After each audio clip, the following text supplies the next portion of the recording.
Dia bilang ibunya hilang. Namun beberapa jam kemudian, polisi menemukan sisa-sisa terbakar di halaman, termasuk tulang dan bagian yang mirip tulang belakang manusia. Kini 20 tahun didakwa membunuh ibunya, Cheryl. Dan apa yang menurut penyelidik dia akui benar-benar di luar batas mengerikan. Kami akan membahas kasus ini dengan pengacara pembela pidana dari Indiana. Selamat datang di Sidebar dari Law and Crime. Saya Jesse Weber. Ini adalah kasus yang sangat mengerikan karena saya ingin Anda membayangkan seseorang menelepon polisi untuk melaporkan ibunya hilang. Dan kemudian beberapa jam kemudian, penyidik menemukan sisa-sisa manusia yang terbakar di halaman. Itulah yang dikatakan jaksa terjadi di Clinton, Indiana. Nicholas Yates, 20 tahun yang menelepon itu, kini ditahan dan didakwa pembunuhan. Dan surat pernyataan dalam kasus ini menjelaskan apa yang menurut polisi adalah jejak gelap dan bengkok dari kontradiksi, kebohongan, dan api di halaman belakang. Semua ini bermula awal Oktober saat Yates melaporkan ibunya, Cheryl Yates, hilang. Namun, cerita yang disusun penyidik dari pernyataannya, wawancara saksi dan bukti fisik justru menggambarkan situasi lebih kelam.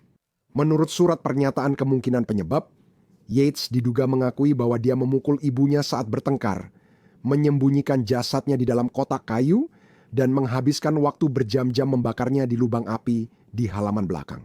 Dokumen tersebut menggambarkan, kutip, tumpukan kertas yang masih membara, tulang-tulang di antara abu, dan satu tulang, kutip, sangat menunjukkan bahwa itu adalah tulang belakang manusia. Kami akan menjelaskan bagaimana penyelidik mengubah laporan orang hilang menjadi kasus pembunuhan besar dan apa yang kini dituduhkan pada Yates dengan kata-katanya sendiri. Mari kita mulai. Kasus ini bermula pada 5 Oktober ketika Yates melapor ke aparat penegak hukum bahwa ibunya hilang. Surat pernyataan menyatakan bahwa para deputi tiba di rumah di Blok 300 Davis Street di Clinton pada tanggal 5 Oktober 2025 sekitar pukul 5.36 sore. Wakil Sheriff Vermilion County, John Hawkins, dikirim ke 364 Davis Street, Clinton, Indiana menanggapi laporan orang hilang. Laporan ini telah dibuat oleh Nicholas Nick Yates.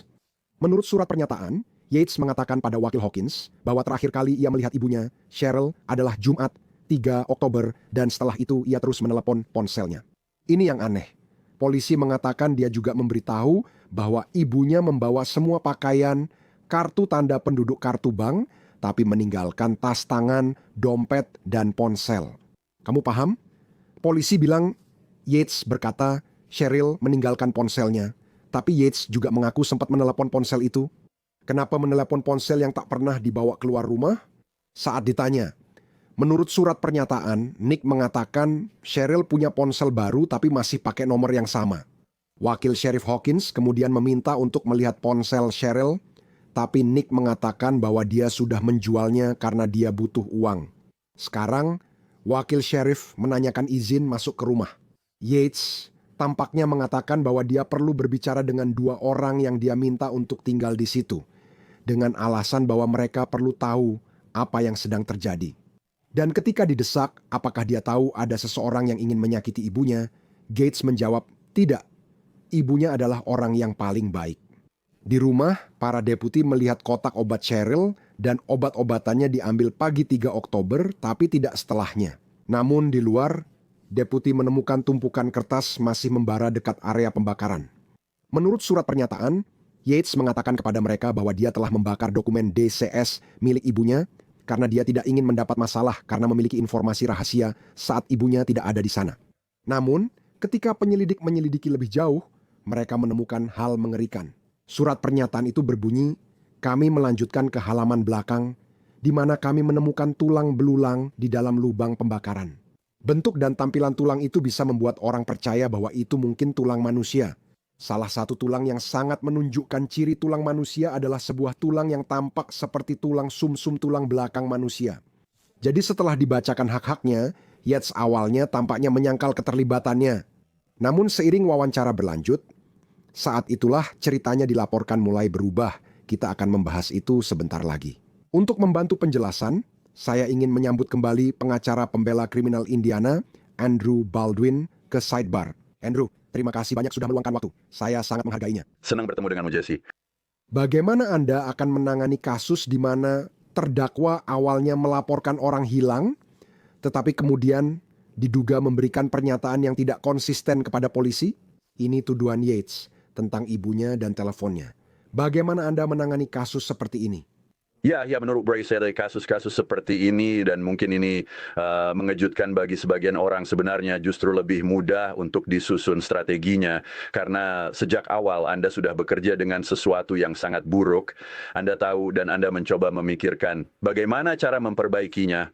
Bagaimana cara membebaskan klien saya dari ini? Saya juga pernah menangani beberapa kasus dengan korban tubuh terbakar. Jadi inilah yang akan saya lakukan.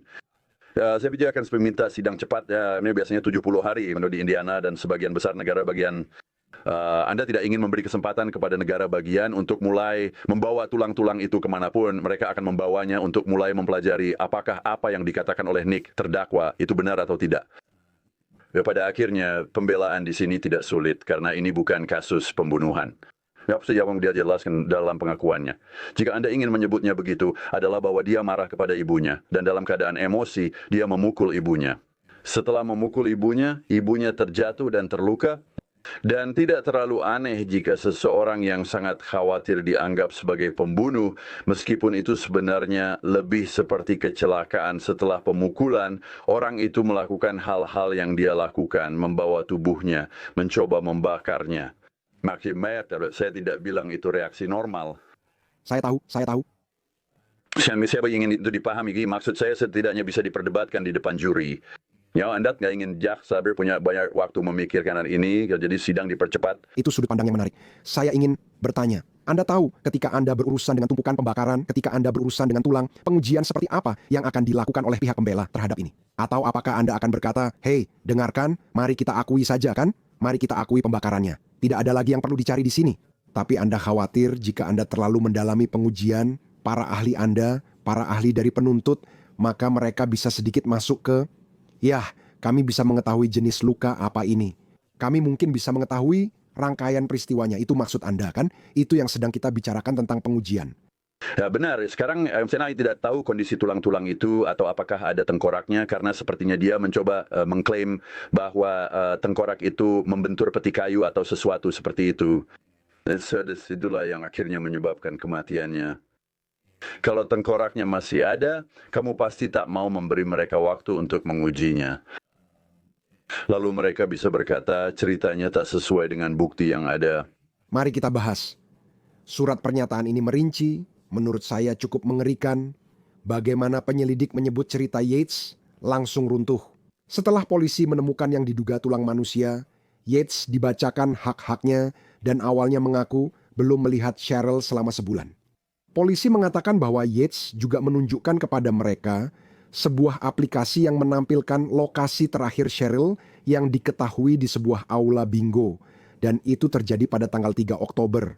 Namun ketika didesak lebih lanjut, Yates mengakui bahwa sebenarnya dialah yang berada di aula bingo, bahwa dia menggunakan ponsel ibunya, dan tampaknya mengatakan kepada deputi bahwa dia di sana bersama teman-temannya, lalu menjual ponsel ibunya di kios Kroger. Ingat, versi cerita ini, karena nanti kita akan meninjau garis waktu berdasarkan keterangan orang lain yang tampaknya bertentangan dengan Yates. Jadi, Andrew, kembali ke hal ini.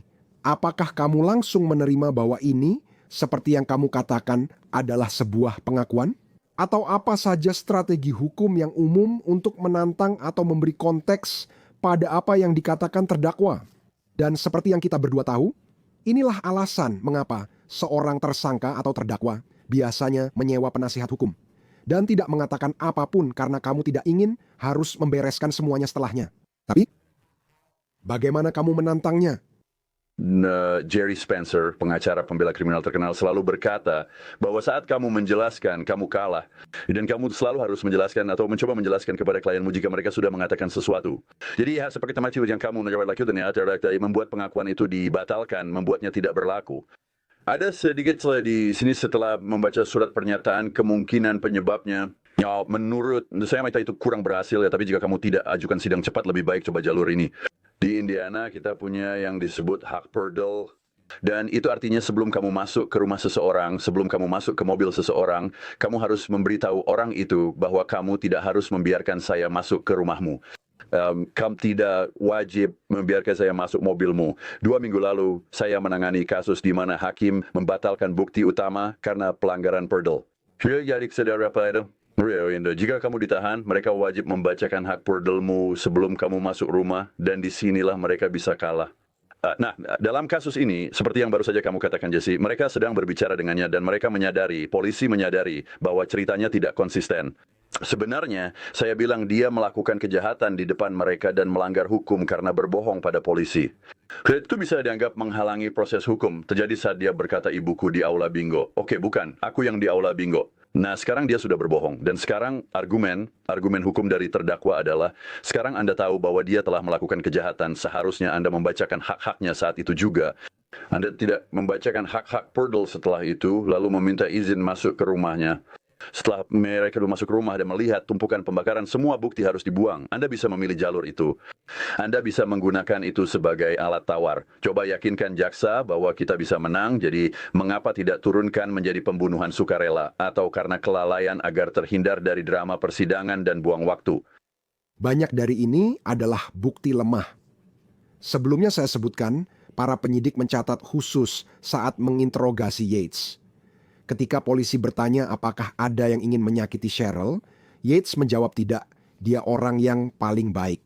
Tapi menurut surat pernyataan, petugas menekankan cara Yates menggunakan kata adalah, itu menjadi tanda bahaya. Inilah alasan saya dan Andrew membahas jalur pembelaan yang bisa kami ambil karena kasus ini bisa sangat bermasalah bagi mereka. Setelah lama diinterogasi, Yates diduga mengaku bahwa mereka bertengkar pada 3 Oktober karena Cheryl memintanya pindah atau dia yang akan pindah. Dan untuk konteks tentang apa yang mungkin menjadi penyebab pertengkaran itu, menurut surat pernyataan, Sheriff Mike Holcomb berbicara dengan atasan Cheryl di tempat kerjanya, Robert, yang mengatakan bahwa dia melihat Cheryl meninggalkan tempat kerja pada hari Jumat, 3 Oktober, sekitar pukul 2.30 siang. Percakapan lebih lanjut dengan Robert mengungkapkan bahwa Cheryl membawa ponselnya, dan dia sempat berkomentar saat di tempat kerja bahwa dia akan membunuhnya, merujuk pada Nick.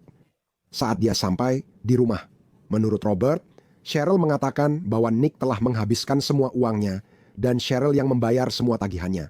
Setelah pertengkaran itu, polisi bilang Yates menjelaskan secara detail apa yang dia lakukan pada ibunya. Kita akan bahas itu dulu. Tapi Andrew, kembali ke kamu. Kamu menangani kasus ini. Polisi menyebut pertengkaran mungkin memicu dugaan kejahatan itu. Bagaimana kita mengevaluasi klaim-klaim ini dari rekan kerja atau teman, anggota keluarga yang membicarakan apa yang mungkin dikatakan korban tentang hubungannya, atau petunjuk apapun tentang apa yang mungkin akan terjadi? Kamu tahu, membahas dinamika keluarga. Saya berasumsi mereka akan jadi saksi penting di persidangan untuk pembelaan. Bagaimana kita melihat para saksi ini? Menurut saya, ucapan saya akan membunuh anak saya itu seperti perkataan orang tua pada umumnya tentang anak mereka yang ditangkap polisi atau berpacaran dengan orang yang tidak disukai. Saya akan membunuh dia, mungkin itu maksudnya. Saya juga tidak tahu apa yang mereka tidak bicarakan di PCA, terutama nadanya. Tapi saya bisa menjadikan itu sebagai inti dari pembelaan. Karena sekarang tiba-tiba kalau kita bicara soal emosi sesaat, mencoba menurunkan tuduhan pembunuhan menjadi pembunuhan sukarela atau pembunuhan karena kelalaian, maka sekarang kita punya bukti bahwa kita tahu dia marah pada dia. Dan kita tahu bahwa karena itu terjadi sebuah pertengkaran. Disitulah emosi sesaat muncul. Menurut saya itu bisa sangat penting. Sekarang mungkin ada beberapa masalah pembuktian. Apakah itu termasuk hearsay? Kamu tahu ibunya sudah meninggal. Ya, dia sudah tidak bisa datang dan bersaksi lagi. Ya, itu yang saya katakan kepada rekan kerja saya. Wah, dan seorang rekan kerja mengatakan di pengadilan yang mencoba membuktikan kebenaran dari apa yang dinyatakan, seperti yang mereka katakan, itulah hearsay. Jadi mereka mungkin akan mencoba untuk mengesampingkan itu. Mungkin akan ada beberapa permohonan pra-persidangan untuk mengesampingkan kesaksian seperti itu. Mari kita bahas apa yang terjadi selanjutnya. Polisi menyatakan Yates mengaku membunuh ibunya secara mengerikan. Dalam surat pernyataan tertulis itu disebutkan, dia menyatakan bahwa dia memukul ibunya di tenggorokan dan wajah ibunya berubah menjadi biru. Selama konfrontasi, Ibunya terjatuh ke belakang, membenturkan bagian belakang kepalanya ke rangka tempat tidur logam, lalu jatuh ke kanan dan kepalanya membentur peti kayu besar. Penyelidik mengatakan Yates memberitahu mereka bahwa setelah jatuh, Cheryl tidak bersuara, lalu Yates menaruh ibunya di dalam kotak kayu, membiarkannya semalaman, dan keesokan harinya, 4 Oktober, mendorong kotak itu ke lubang api di halaman belakang dan membakarnya. Surat pernyataan itu menyebutkan ia menempatkan ibunya di lubang pembakaran dalam kotak kayu dan memakai pintu bekas sebagai pagar privasi saat membakar ibunya. Tuan Yates mengaku menjaga api tetap menyala hampir sepanjang hari Sabtu. Sementara itu, 2 orang yang baru saja pindah ke rumah itu, mereka memberitahu polisi cerita yang sangat berbeda, dan kita akan membahas detailnya sebentar lagi. Tapi Andrew, saya selalu penasaran. Apakah jaksa dan penyidik langsung menerima semua ini sebagai kebenaran? Maksud saya, ini sangat spesifik tentang apa yang diduga terjadi. Kamu juga harus mempertimbangkannya. Ini diduga yang dikatakan tersangka. Apakah mereka menganggap semuanya benar? Apakah mereka menguatkannya? Jika dia mengakui dengan sangat spesifik, apakah itu harus benar? Bicaralah padaku tentang itu. Ya, janganlah langsung percaya, karena saya akan menjelaskan apa yang saya lakukan sebagai pengacara pembela. Jika mereka tidak mengambil sampel DNA dari peti itu atau bingkai tempat tidur atau memeriksanya untuk memastikan ada atau tidak, kamu tahu, yaitu beberapa bercak darah. Mereka sudah melakukan serologi pada area-area itu dan lantai serta tempat lain untuk melihat apakah ceritanya itu apakah konsisten atau tidak. Sekali lagi, saya mengarah pada pembunuhan sukarela atau akibat kelalaian. Dan jika ceritanya ternyata benar, maka kamu mungkin benar-benar punya peluang untuk mendapatkan putusan seperti itu.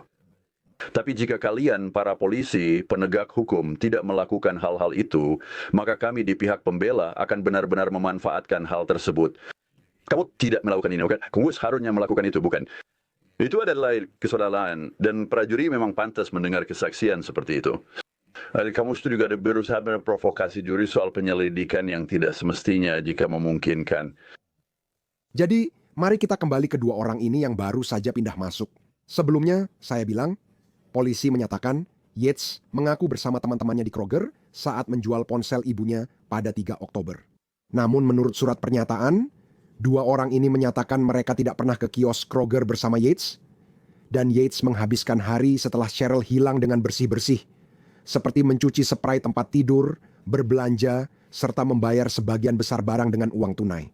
Wakil Human Resources melaporkan bahwa teman-teman memberitahu penyidik Yates menelepon mereka pada 30 September dan mengatakan ibunya akan pindah, sehingga mereka harus memberitahu sebelum 3 Oktober jika ingin pindah masuk.